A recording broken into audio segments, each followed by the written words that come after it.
everyone. Hello. Okay, so today I have 3 quick tips, SEO tips that I think are going to be super useful. Let me hold this down a little bit. 3 things that I wanted to talk to you about that I've been talking to some of my clients about, and I find it really interesting. So I've been working with a lot of bloggers who I think are super duper de-duper. Hey, Fashion Plate Casey. Thanks for inviting your followers. I definitely wanted to just kind of talk to you guys really quickly about 3 quick SEO tips that I think you can implement right now today. You can go to your blogs and go to your websites and do that today, which I think are going to be really, really useful. I'm out at a park near my office, so you might hear outside noise, and if you do, just kind of bear with me. Let me know if you can't hear me. So the first one is going to be your sitemap. One, sitemaps are sexy. Don't think they're not. And the reason that sitemaps are super important, it's like telling Google that your website is open for business. So you might have had a blog for a long time, 2 years, 3 years, 4 years, 5 years plus. I've actually been working with some bloggers who are 5 years in the game, more than 5 years in the game, and some of them don't actually have a sitemap, which is banana cakes to me. The other piece of that is that they don't also have a public sitemap, which is also a super big deal, and something you can really easily do. You can create one with Yoast, the Yoast plugin, which is WordPress SEO. Oftentimes it's called that, or you can do it with All-in-One SEO, which is another SEO plugin. So even if you're using either one of those, go click and figure out how to get a sitemap and get that submitted over to Google Search Console today. Like, that's a big deal. Really helpful. You need a public sitemap, you can create one yourself. Yes, you can. Thank you for typing that in. You're super helpful. So that was number 1. Number 2 is with your content. One thing I really want to make sure you're recapping for me. You're awesome. I owe you a soda. So number 2 is going to be that bold does not equal an H2 tag. Okay, I'm going to say that again. Bolding your content on your blog is not the same thing as an H2 tag. So if you watched my scope last week, or if you saw it on Facebook, or you saw the replay, I talked a little bit about semantic search. And a lot of people I know think that the styling on their page is just kind of this fluff stuff. And the truth of the matter is that that's super important to your H2 tags. H2 tags are really important to Google because that is what they read when they scan your website for search. So one, you're not showing up in search because you don't have a public sitemap. No, don't worry. One, you're not showing up because you don't have a public sitemap. Once you have a public sitemap, they'll start indexing your pages a lot faster. Once you start using H2 tags and using keywords in those H2 tags, you'll start to get higher and higher search rankings based on those terms. So don't think that just because you've bolded some words in between paragraphs that means the same thing as an H2 tag. Figure out how on your specific theme on WordPress. A lot of my stuff I talk about is through WordPress because that's what I use pretty often, and most of my blogger clients use that as well. So the biggest thing I want you guys to understand is that having those H2 tags is really important. Thank you for all of the hearts.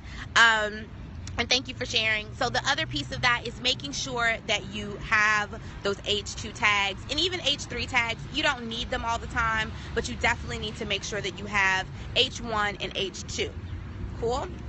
So to recap, if you're just joining or you're catching this on the replay, number 1 is sitemaps are super sexy. Google wants to know what's in your sitemap. They want to know what's on your blog and on your website. So please tell them by sharing a public sitemap. It's super important. You can actually click and put that link down in your footer so that people can see it, or put it in your header and maybe your drop downs. The other one is bold. Bolded words do not equal a H2 tag. Really clear. So that's number 2. Bold text does not equal H2 tags. Got that? Cool. And again, we understand that it's a stylized looking thing, and I think people think that the style is what people are using that for, and the truth is that they're using the H2 tags to really break up their content and really drive Google back to their website based on the specific H2 tags that they're using. Okay, so now this is the biggest one, and I want you guys to really, really hear me on this one. Image SEO is killing us, okay?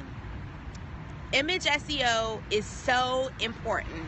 It is the #1 thing, because as a blogger and as a long-time blogger, and I know a lot of you guys have been bloggers for a very long time, you have all these amazing images you're taking with your DSLR. You've got your husband or your kids, or you've got a photographer out there taking photos for you every single week. And so you've got these really large images, but these really large images are doing a number on your blog. They are slowing down your site speed, which is also slowing down your ability to be indexed, which is also slowing down your ability to be seen by Google. I was telling a blogger last week that the way that Google works in how they make their money is they make their money on search. So if your site is slow and they can't render it in that 0.41 seconds that it takes for them to read through all your H2 tags, read through your title tags, read through all your keywords, and kind of scan that information and then render it out to people when they search for a specific keyword, they're not going to index or share your site.